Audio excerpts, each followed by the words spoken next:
Muy buenas tardes, señoras y señores. Bienvenidos al atardecer de este lunes, que es día 20 de mayo de 2024. Un día en el que de nada se ha hablado más que del conflicto diplomático abierto entre España y Argentina, después de que, esto ya lo saben, ayer Javier Milei, el presidente argentino, en un acto aquí en Madrid, organizado por Vox, y en el que estuvieron también otros líderes de la derecha más radical europea, como por ejemplo Le Pen, o como por ejemplo por videoconferencia Meloni, pues llamara corrupta a la mujer del presidente del gobierno, de Pedro Sánchez, a Begoña Gómez. A partir de ese momento, el ministro de Exteriores pues ya convocó inmediatamente a los medios de comunicación y empezó a decir pues que el gobierno no iba a tolerar este tipo de afirmaciones, tan por otra parte censurables desde el punto de vista de lo que es la, en fin, compostura diplomática. No parece que sea un ejemplo de buen diplomático lo que ha puesto, digamos, sobre el tablero informativo el señor Milei, que por otra parte ya está volando hacia Argentina. Bueno, han hablado todos, empezando por el presidente del gobierno, para decir que básicamente, desde el gobierno, para decir básicamente que o Milei rectifica, o Milei pide perdón, o Milei se disculpa, o habrá consecuencias diplomáticas. Por eso estamos hablando de un conflicto diplomático. Lo ha dicho Álvarez, pero también lo ha dicho el propio presidente del gobierno. Evidentemente, entre los gobiernos los afectos son libres, pero el respeto es irrenunciable. Por eso hemos pedido al actual presidente del Gobierno de la República de Argentina una rectificación pública y, en consonancia, la respuesta del Gobierno de España será acorde a la dignidad que representa la democracia española. Bueno, de momento ya sabemos que el señor Milei no tiene ninguna intención de retractarse, ni de disculparse, ni de pedir perdón, ni nada parecido. A través de X, de lo que antes era Twitter, pues ha puesto un post en el que dice: hola a todos, volvió el león surfeando una ola de lágrimas socialistas, viva la libertad, carajo.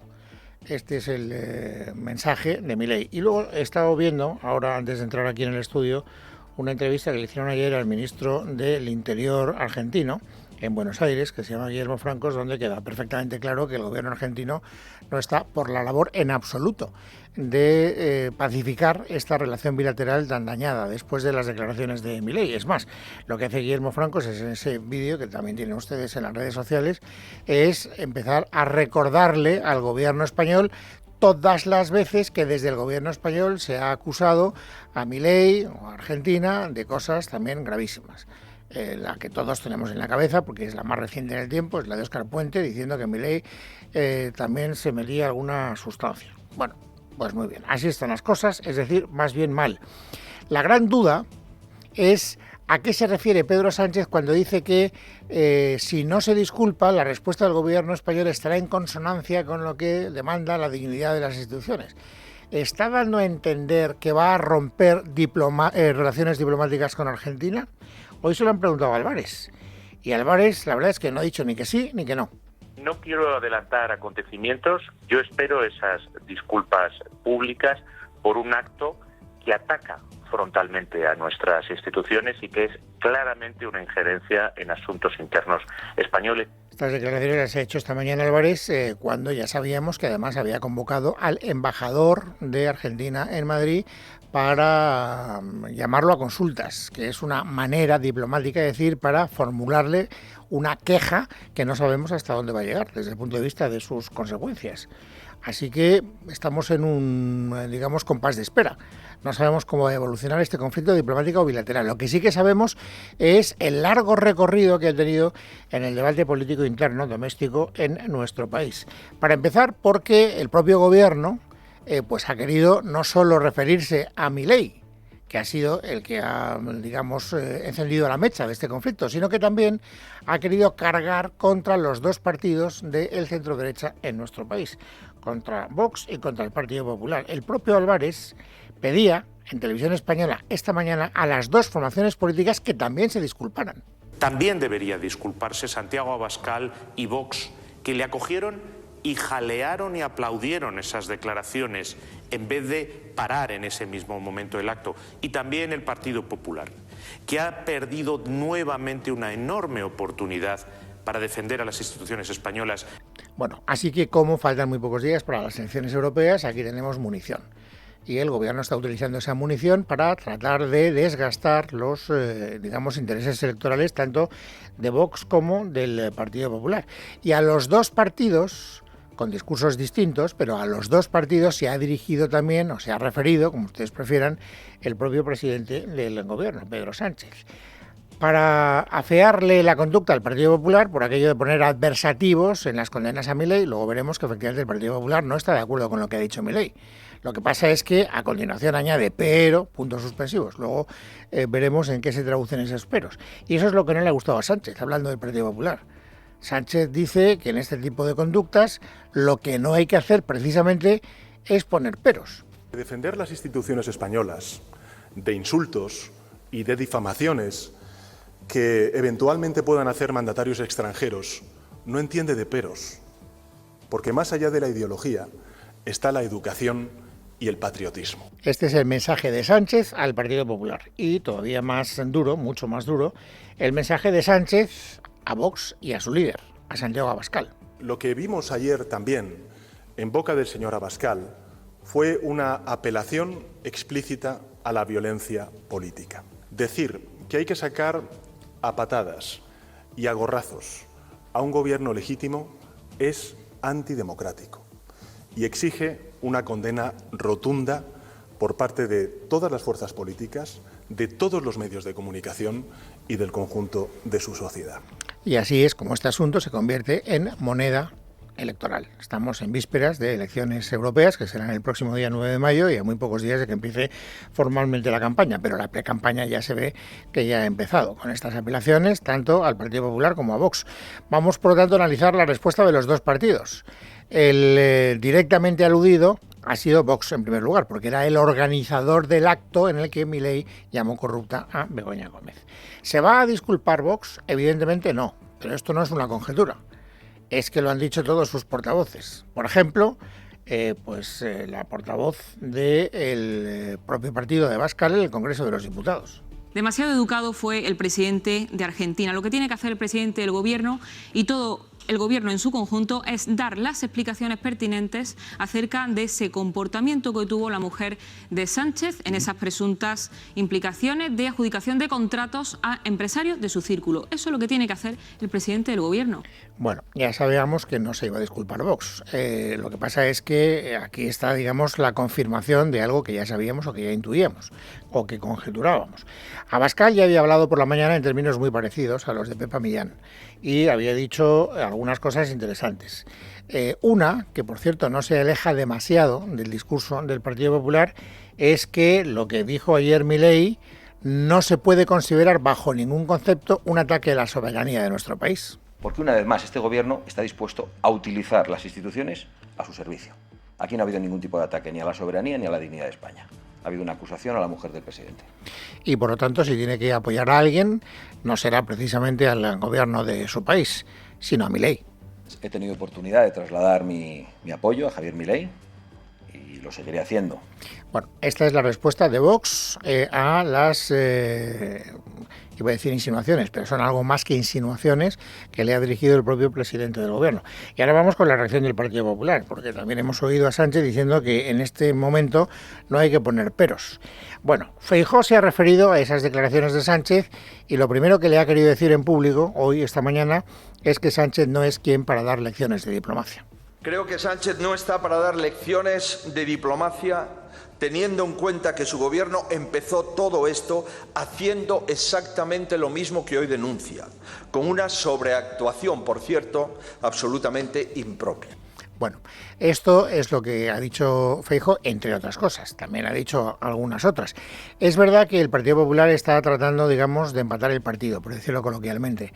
Él no puede respaldar las palabras de Milei, es muy difícil conceptualmente respaldar que de repente tú invites a un mandatario internacional a tu país y que, aprovechando la visita, porque no deja de ser un visitante en España, pues llame corrupta a la mujer del presidente del gobierno. Vuelvo a repetir que eso no parece de recibo y desde luego no está en el manual de los buenos modos de la diplomacia, sobre todo cuando tú eres representante de un país, tú eres presidente de un país.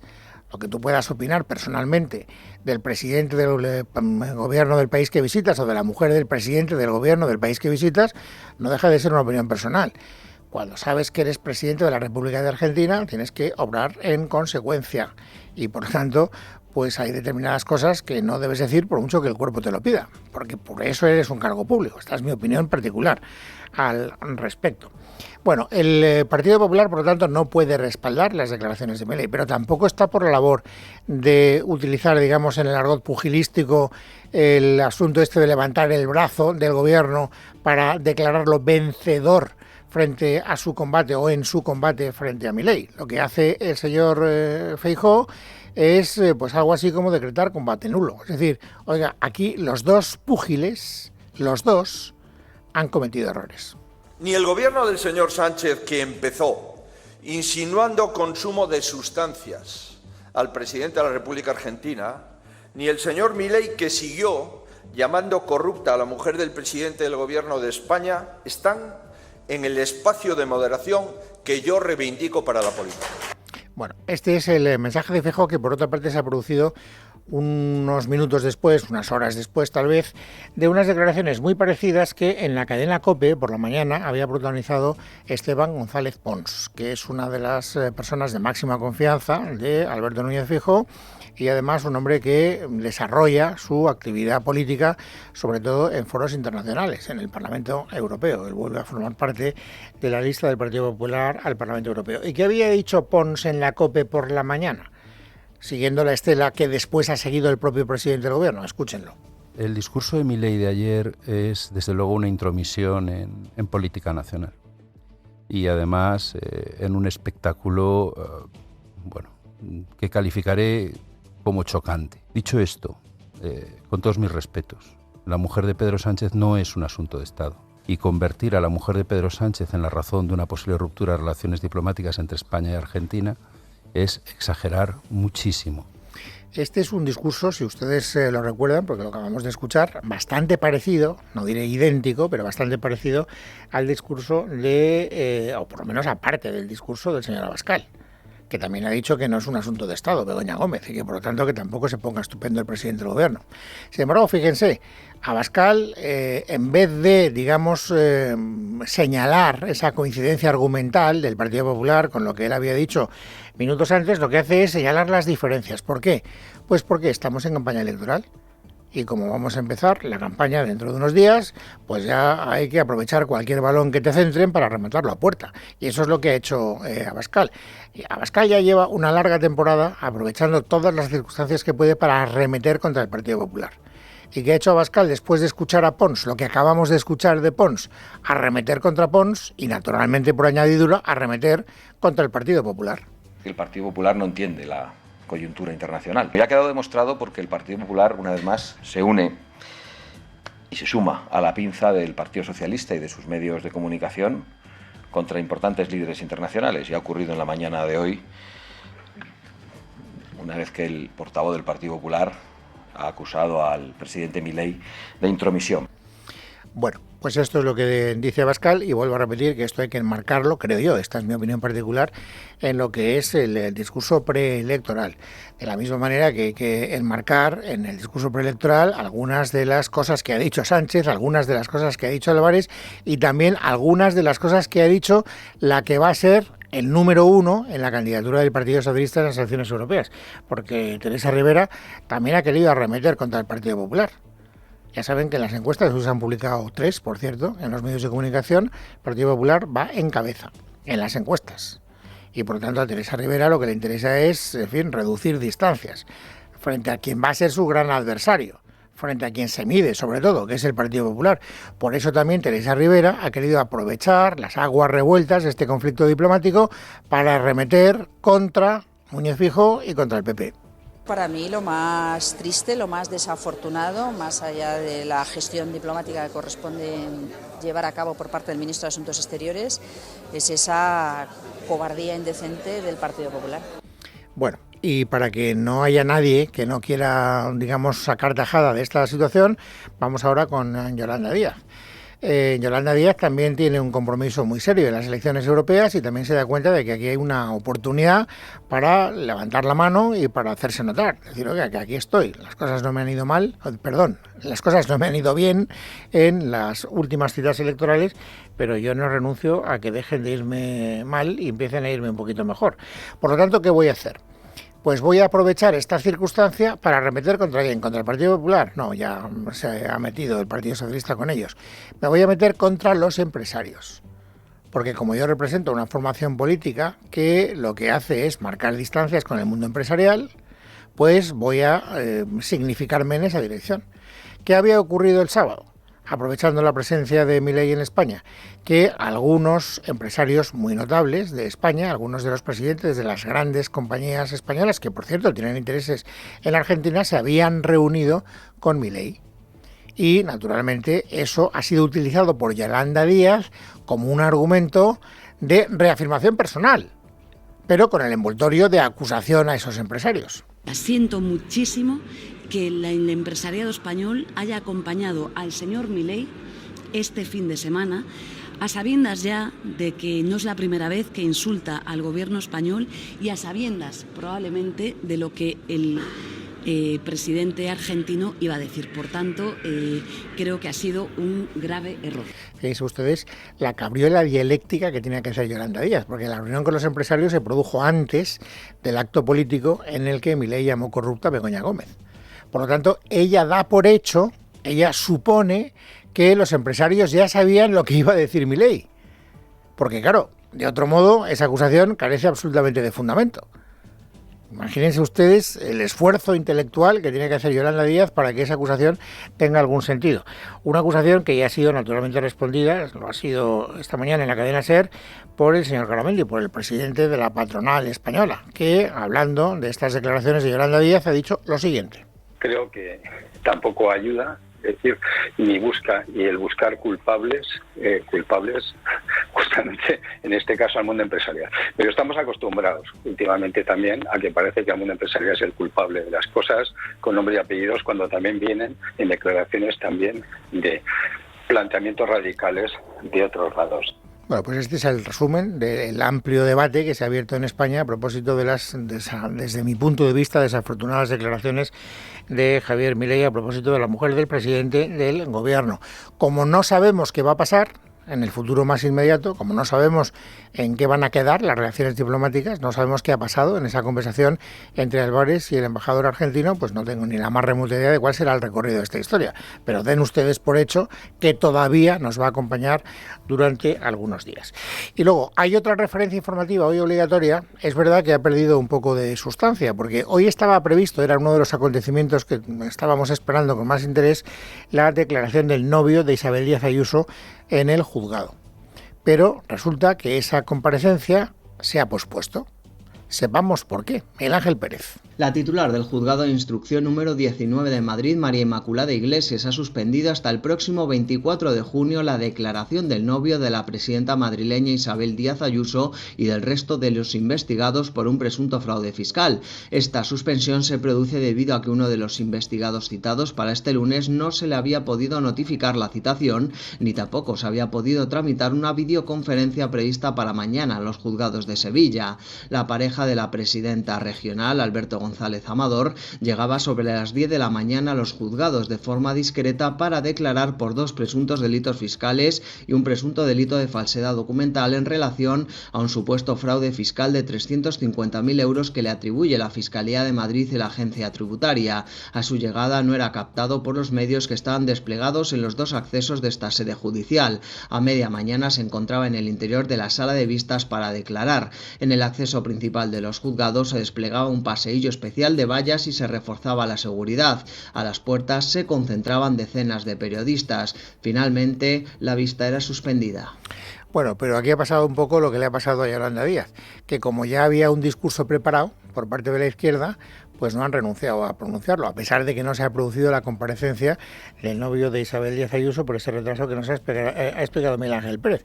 Insisto, de todas maneras el argumentario ya lo tenían preparado y han dicho, pues ¿por qué vamos a renunciar a él? Se ha pospuesto la convocatoria, pero el discurso seguirá siendo el mismo.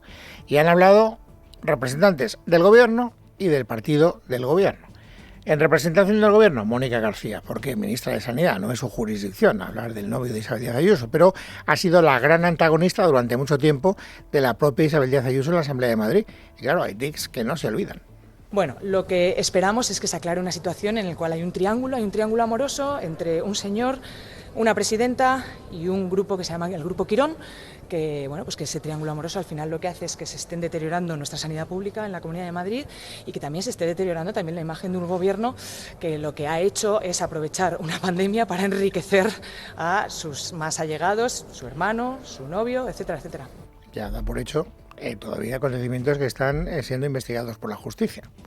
Me hace gracia porque aquí la gente se enfada cuando te acusan de cosas que todavía naturalmente no hay fundamento juzgado al menos para hacerlo, pero cuando tú eres el que cargas contra el adversario, entonces sí que lo puedes hacer. Ya se ve, y esto no es nuevo para ninguno de nosotros, que hay distintas varas de medir. Les decía que el argumentario lo tenía preparado el Gobierno, acabamos de escuchar a Mónica García, y también el partido. La portavoz del PSOE, Esther Peña, ha hablado también del asunto.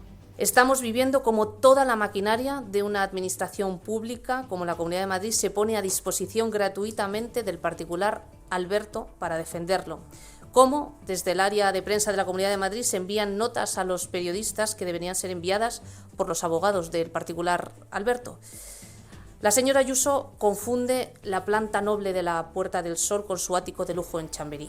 Bueno, y luego hay respuesta por parte del Partido Popular. Es verdad que no ha querido, por lo menos a mí no me consta que haya respondido hoy Isabel Díaz Ayuso, pero sí lo ha hecho el alcalde de Madrid, el señor Martínez Almeida. ¿Para hablar del novio de Ayuso? No. Para hablar de otro de los protagonistas de este curberón informativo, que es el fiscal general del Estado, que ya saben que está siendo investigado por la comisión de un presunto delito al revelar datos confidenciales del novio de Isabel Díaz Ayuso. Por lo tanto, en esta historia, ¿qué le interesa al Partido Popular? Pues señalar al adversario. Vamos a lo importante en este momento, que es qué hizo el fiscal general del Estado, qué instrucciones dio el fiscal general del Estado, si efectivamente el fiscal general del Estado autoriza esa nota de prensa. Para mí se ha cometido un delito, aunque no es mi opinión la que tiene que contar, sino la de los jueces, pero lo que está claro es que aunque no fuera un delito, se ha visto gravemente afectado un derecho fundamental, que es el derecho a la defensa de la pareja de la presidenta Díaz Ayuso. Es lunes, 20 de mayo de 2024. Vamos, amigos, ahora a completar el paisaje informativo sobresaliente de este día. Esther Nieto, bienvenida, buenas tardes. Buenas tardes, Luis. A solo unos días del 24 de mayo, día en el que comenzará oficialmente la campaña de las elecciones europeas del próximo 9 de junio, este lunes varias encuestas dibujan ya un panorama con bastantes coincidencias superficiales, pero con grandes diferencias de fondo. Tanto la encuesta de NC Report para La Razón como la de 40DB que publica El País sitúan al Partido Popular en disposición de poder ganar estos comicios con una gran distancia sobre el Partido Socialista. Verónica Jorro. Sí, hoy dos encuestas marcan el panorama de la campaña de las elecciones europeas. La de NC Report para La Razón, donde hay una gran distancia entre PP y PSOE. Así los populares lograrían un 36,3% de los votos, mientras que los socialistas se quedarían con el 27,2%. En escaños, los de Feijóo lograrían entre 24 o 25, ahora solo tienen 13, y 18 o 19 los de Sánchez, que a día de hoy tienen 21. El tercer partido más votado sería Vox, que con un 9,4% lograría 6 eurodiputados, y Sumar, por el contrario, estaría cayendo con fuerza. Los de Yolanda Díaz se quedan con el 7,7% cuando estaban en el 9,1%. Y por otro lado está la encuesta de 40DB para El País, donde la distancia entre PSOE y PP es mucho menor. Los populares lograrían un 33,5% y los socialistas un 30%. El reparto de eurodiputados sería también mucho más ajustado, 23 los de Feijóo y 20 los de Sánchez, solo uno menos de los que tienen ahora. Por su parte, Vox lograría un 12,6% y Sumar un 5,7%. Y en el marco del caso Koldo, el ex asesor de Globalia y empresario Víctor de Aldama ha comparecido este lunes en la Comisión de Investigación de las Mascarillas en el Parlamento Balear, aunque se ha acogido a su derecho a no responder a las preguntas de los grupos parlamentarios. ¿Estuvo usted con Ábalos y su asesor Koldo en el aeropuerto de Barajas para recibir a Delcy Rodríguez? No voy a aclarar. ¿Fue usted el mediador de Europa con el Ministerio de Transportes para el llamado rescate a la compañía que supuso una inversión en préstamos participativos y ordinario del Estado superior a 475 millones de euros?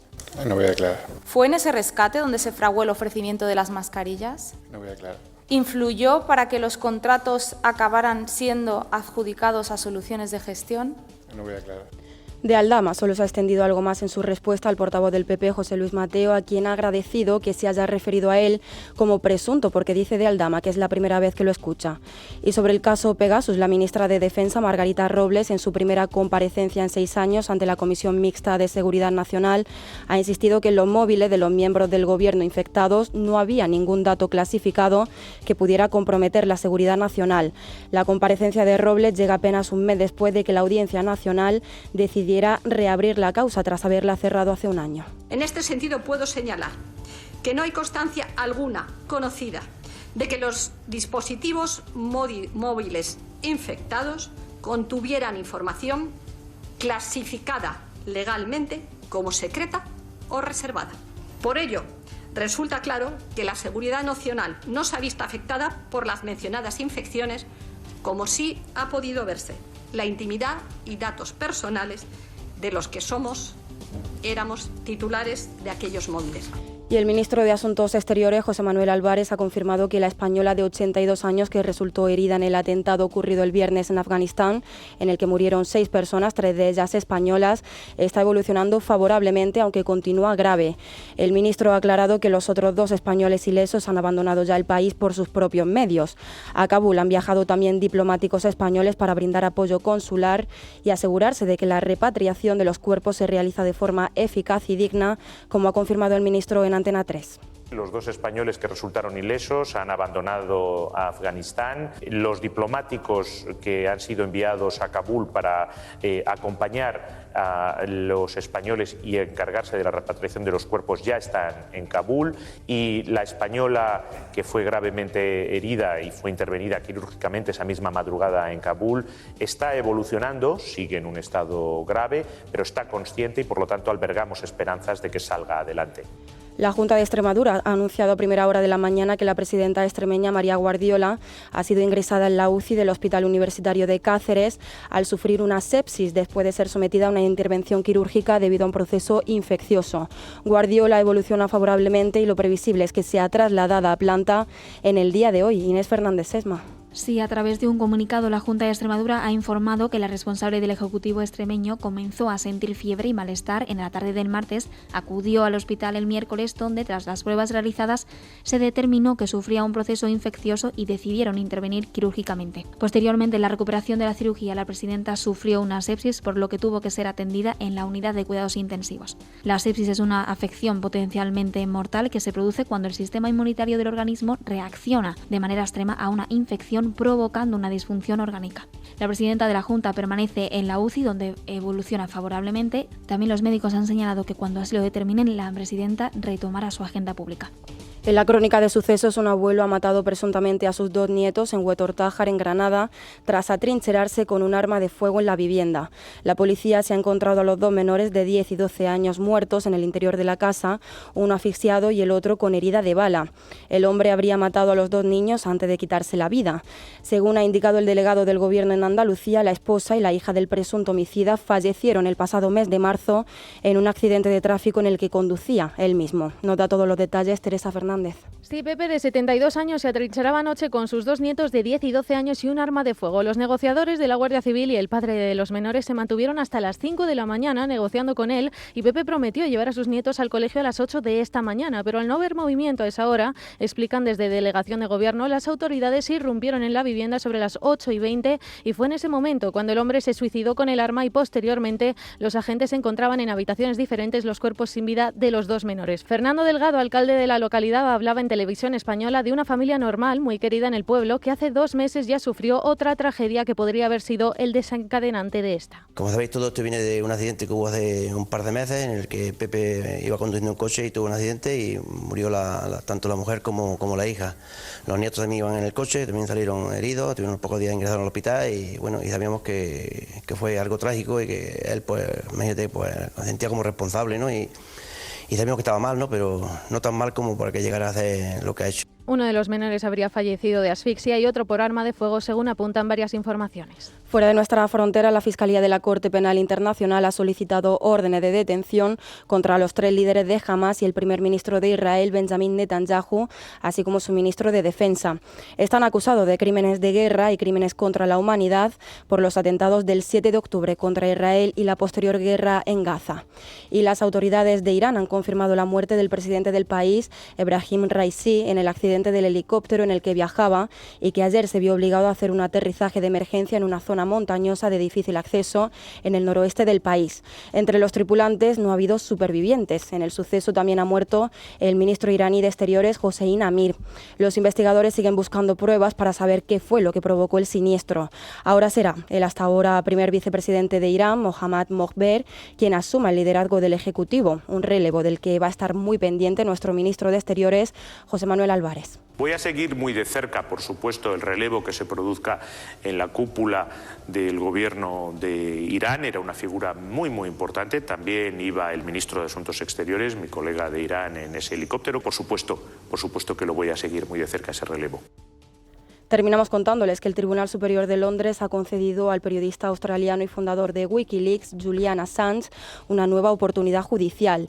En un fallo hecho público este lunes, los jueces han autorizado que Assange pueda recurrir en otra audiencia futura la orden de extradición a Estados Unidos, donde se le imputan 18 presuntos delitos de espionaje e intrusión informática por la difusión de miles de documentos secretos.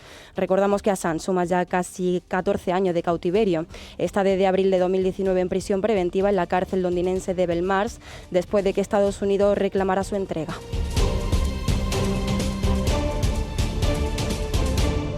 En casa de Herrero, Es Radio.